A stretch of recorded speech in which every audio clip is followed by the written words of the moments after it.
திமுகவோட மதிமுக கூட்டணி வைக்க வாய்ப்பு இருக்கா? இப்ப இந்த டிராபிக் ராமசாமி அவர்கள் சம்பந்தப்பட்ட கேள்வியை மட்டும் இல்ல இப்ப உயர்நீதிமன்றத்துல வந்து கர்நாடக மாநில அரசு உச்சநீதிமன்றத்துல மேல்முறையீடு செய்ய போறாங்க.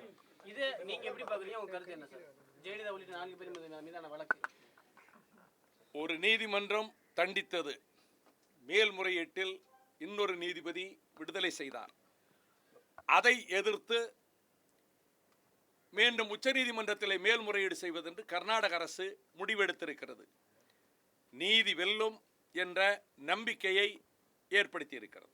அரசு வழக்கறிஞரை மீண்டும் ஆச்சாரியாவை நியமிச்சிருக்காங்க.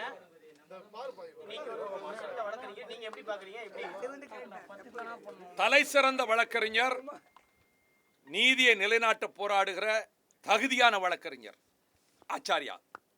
Hats off to him. ஒரு தன்னந்தனி மனிதராக உயிருக்கு பற்றி கவலைப்படாமல், ஆபத்துக்களை பற்றி அஞ்சாமல் சாதனை படைத்திருக்கக்கூடிய ஒரு புரட்சியாளர் தான் நான் மதிக்கின்ற மரியாதைக்குரிய டிராபிக் ராமசாமி அவர்கள்.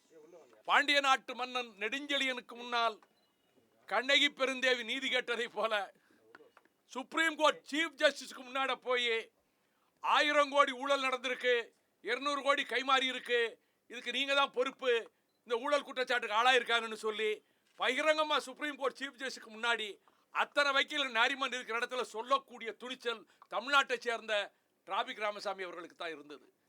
அவர் எங்கேயும் தன்னந்தனியா போறாரு. காலையில எழுந்திருச்சு அவரே துணியை துவைச்சு அது பிறகு புறப்பட்டு நடந்தே போய் எங்கேயாவது ஒரு வடையை மட்டும் சாப்பிட்டு காப்பி சாப்பிட்டு ராத்திரி 2 மணி வரைக்கும் பப்ளிக்காக ஒர்க் பண்ணிட்டு வரக்கூடிய அவர் பாராட்டுக்குரியவர். இந்த இடைத்தேர்தலை பொறுத்த மட்டும் நாங்கள் ஏற்கனவே புதுக்கோட்டை, திருவரங்கம் இடைத்தேர்தல்கள் எடுத்த முடிவை போல நாங்கள் இந்த தேர்தலை புறக்கணிப்பது என்ற முடிவு கட்சியிலே உயர்நிலை குழு மாவட்ட செயலாளர் கூட்டத்திலே எடுக்கப்பட்டு விட்டது. அவர்களை பொறுத்த மட்டில் நாங்கள் அளவு கடந்த மரியாதை வைத்திருக்கிறோம். அவர் இம்மாதிரியான களங்களிலே அவர் எந்த அரசியல் கட்சியை சேர்ந்தவர் அல்ல. நீதியை நிலைநாட்ட போராடக்கூடிய அவருக்கு எல்லா தகுதியும் உண்டு. ஒரு வேட்பாளராக போட்டியிடக்கூடிய அனைத்து தகுதியும் உண்டு. அதுதான் எங்களுடைய மனப்பூர்வமான பாராட்டு. அவருக்கு என்றைக்கும் எந்த ஆபத்தும் நேராமல் அவர் எடுக்கின்ற முயற்சிகளில், அவர் நீதியை நிலைநாட்ட தொடர்ந்து எடுக்கிற முயற்சிகளில் அவருக்கு தமிழ்நாட்டின் அனைத்து மக்களினுடைய அபிமானத்தை பெற்றிருக்கிறார் என்பது ஒரு தனி மனிதருக்கு, ஒரு இயக்கமில்லாமல் இயங்கிய ஒரு மனிதருக்கு இதுவரை யாருக்கும் கிடைக்காத சிறப்பாகும் என்பதை நான் மிகுந்த மனப்பூர்வமாக அவரை பாராட்ட கடமைப்பட்டிருக்கிறேன். என் போன்ற ஒரு போராளியை மதிமுகவின் தலைவரை ஆர்கே நகர் வேட்பாளராக அவருடைய கட்சியின் ஆதரவை கேட்பதற்காக புது வேட்பாளராக வந்திருந்தேன். அவரிடம் பேசிய பொழுது உண்மையிலேயே அவர் கட்சி கட்டுப்பாட்டுக்குள் இருந்தாலும் அவருடைய வாக்காளர்கள் என் பின்னால் இருப்பதை உணர்கின்றேன். நிச்சயமாக தேர்தலை புறக்கணிக்கலாம், ஆனால் வாக்களிப்பதை புறக்கணிக்க மாட்டார்கள் என்று நம்புகிறேன். அந்த வாக்கு சிதறாமல் என் பக்கம் வரும் நம்பிக்கை எனக்கு இருக்கிறது. அது அவர்களுடைய சாதனை என்று தான் நினைக்கின்றேன். உண்மையிலேயே ஒரு நல்ல மாற்றம்.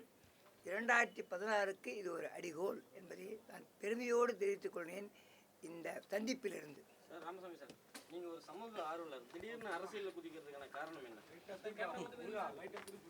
சொல்லிட்டுமா ஓப்பனா? அதாவது படித்தவர்கள், நல்லவர்கள் அரசியலை விட்டு ஒதுங்கி ஒதுங்கி போனதன் காரணமாக கொலைகாரர்களும் கேடிகளும் ஒயிட் காலர் சட்டைகளும் மந்திரிகளாக உட்கார்ந்து கொண்டு ஆட்சியாளரை பொறுக்காமல் ஒரு அமைப்பை உருவாக்கி இன்று மக்களை காப்பாற்றும் எண்ணத்தோடு தான் இறங்கியிருக்கின்றேன். லஞ்ச ஊழல் யார் ஈடுபட்டாலும், அது எந்த கட்சியாக இருந்தாலும், இந்த தேர்தல் மட்டுமல்ல, என் உயிர் 120 வயசு வாழ்கிற நம்பிக்கை இருக்கிறது. அதுவரை போராடுவேன் என்பதை தெரிவித்துக் கொள்கிறேன். சபாஷ்.